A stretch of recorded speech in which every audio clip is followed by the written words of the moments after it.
വീണ്ടും കടുത്ത നടപടികളുമായി ട്രംപ് രംഗത്ത്.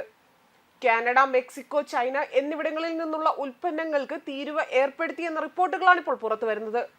ചൊവ്വാഴ്ച മുതൽ ഇറക്കുമതി തീരുവ പ്രാബല്യത്തിൽ വരുമെന്നും ഡൊണാൾഡ് ട്രംപ് പ്രഖ്യാപിച്ചിരിക്കുന്നത്. അനധികൃത കുടിയേറ്റം, മയക്കുമരുന്ന് കടത്ത്, വ്യാപാര കമ്മി എന്നിവ തടയുകയാണ് ഈ നടപടിയുടെ ലക്ഷ്യമെന്നും വ്യാപാര വിഷയങ്ങളിൽ ഇരു രാജ്യങ്ങളും യുഎസിനോട് അങ്ങേയറ്റം നീതികേടാണ് കാണിക്കുന്നതെന്നും ട്രംപ് വ്യക്തമാക്കി. തീരുവ ഒഴിവാക്കണമെങ്കിൽ കമ്പനികളോട് അമേരിക്കയിലേക്ക് വന്ന് പ്രവർത്തനം മാറ്റണമെന്നാണ് നിർദ്ദേശിച്ചിരിക്കുന്നത്. അതേസമയം ട്രംപിന്റെ തീരുമാനത്തിൽ മറുപടിയുമായി കാനഡ രംഗത്തെത്തുകയും ചെയ്തു. അമേരിക്കൻ ഉൽപ്പന്നങ്ങൾക്ക് കാനഡയിൽ അധിക തീരുവ ഏർപ്പെടുത്തുമെന്നാണ് വ്യക്തമാക്കിയിരിക്കുന്നത്. ഇപ്പോൾ രാജ്യങ്ങൾ തമ്മിലുള്ള വാക്പോര് കൂടിയാണ് ലോകം സാക്ഷ്യം വഹിക്കുന്നതും. കാനഡ, മെക്സിക്കോ എന്നീ രാജ്യങ്ങളിൽ നിന്നുള്ള ഉൽപ്പന്നങ്ങൾക്ക് 25% തീരുവയാണ് അമേരിക്കൻ പ്രസിഡന്റ് ഡൊണാൾഡ് ട്രംപ് ഏർപ്പെടുത്തിയിരിക്കുന്നത്. കാനഡയിൽ നിന്ന് അമേരിക്കയിലേക്ക് വരുന്ന എണ്ണ ഉൽപ്പന്നങ്ങൾക്ക് 10% ഇറക്കുമതി തീരുവ ഏർപ്പെടുത്തി.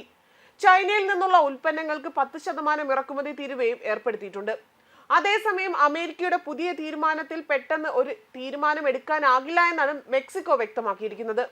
പുതിയ തീരുമാനത്തോട് ചൈന ഇതുവരെയും പ്രതികരിച്ചിട്ടില്ല എന്ന റിപ്പോർട്ടുകളും പുറത്തു വന്നിരുന്നു.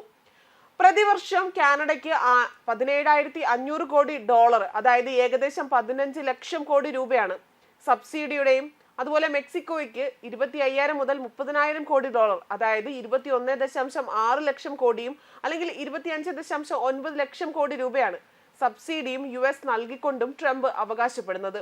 ഡോളറിനെ ഒഴിവാക്കാൻ ശ്രമിച്ചാൽ ബ്രിക്സ് രാജ്യങ്ങൾ 100% തീരുവ ചുമത്തുമെന്ന് മുന്നറിയിപ്പ് ട്രംപ് ആവർത്തിക്കുകയും ചെയ്തു. ആഗോള വ്യാപാരത്തിൽ യുഎസ് ഡോളറിന്റെ പ്രാധാന്യം ബ്രിക്സ് രാജ്യങ്ങൾ നിലനിർത്തുമെന്നും അദ്ദേഹം ആവശ്യപ്പെട്ടു. അനധികൃത കുടിയേറ്റം, മയക്കുമരുന്ന് കടത്ത് എന്നിവയെക്കുറിച്ചുള്ള തന്റെ ആശങ്കകൾ 3 രാജ്യങ്ങളും പരിഹരിച്ചില്ല എന്നും ഇറക്കുമതി നികുതി ചുമത്തുമെന്നും നേരത്തെ തന്നെ ട്രംപ് വ്യക്തമാക്കിയിരുന്നു. അതിനിടെ ട്രംപിന്റെ തീരുമാനത്തിന് മറുപടിയുമായി കാനഡ അമേരിക്കൻ ഉൽപ്പന്നങ്ങൾക്ക് അധിക തീരുവ ഏർപ്പെടുത്തുമെന്നാണ് റിപ്പോർട്ടുകൾ വ്യക്തമാക്കുന്നത്. ഇക്കാര്യത്തിൽ ഉടൻ തന്നെ പ്രഖ്യാപനമുണ്ടായേക്കും. കാനഡയെ അമേരിക്കയുടെ ഒരു സംസ്ഥാനമാക്കും എന്ന തരത്തിലുള്ള ട്രംപിന്റെ പ്രസ്താവനയ്ക്കെതിരെ നേരത്തെ തന്നെ രാജ്യങ്ങൾ പ്രതിഷേധം ശക്തമാക്കിയിരുന്നു.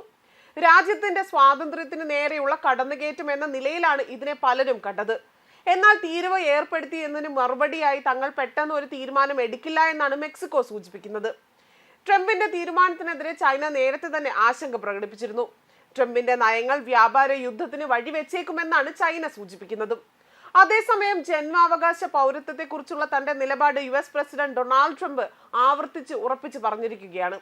ജന്മാവകാശ പൗരത്വം അടിമകളുടെ മക്കൾക്കുള്ളതായിരുന്നുവെന്നും ലോകം മുഴുവൻ യുഎസിലേക്ക് വന്ന് ചേക്കേറുന്നതെല്ലാം തന്നെ യുഎസ് പ്രസിഡന്റ് ഡൊണാൾഡ് ട്രംപ് വ്യക്തമാക്കി.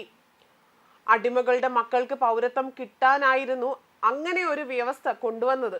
അതിന്റെ ഉദ്ദേശം നല്ലതായിരുന്നു. താൻ അതിന്റെ 100% അനുകൂലിക്കുന്നുവെന്നും എന്നാൽ ലോകം മുഴുവൻ അമേരിക്കയിൽ വന്ന് അടിയുന്ന സാഹചര്യമല്ല ആ നിയമത്തിലൂടെ ഉദ്ദേശിച്ചത്. അത് അനുവദിക്കാനാവില്ലെന്നാണ് യുഎസ് പ്രസിഡന്റ് ഡൊണാൾഡ് ട്രംപ് ആവർത്തിച്ചിരിക്കുന്നത്.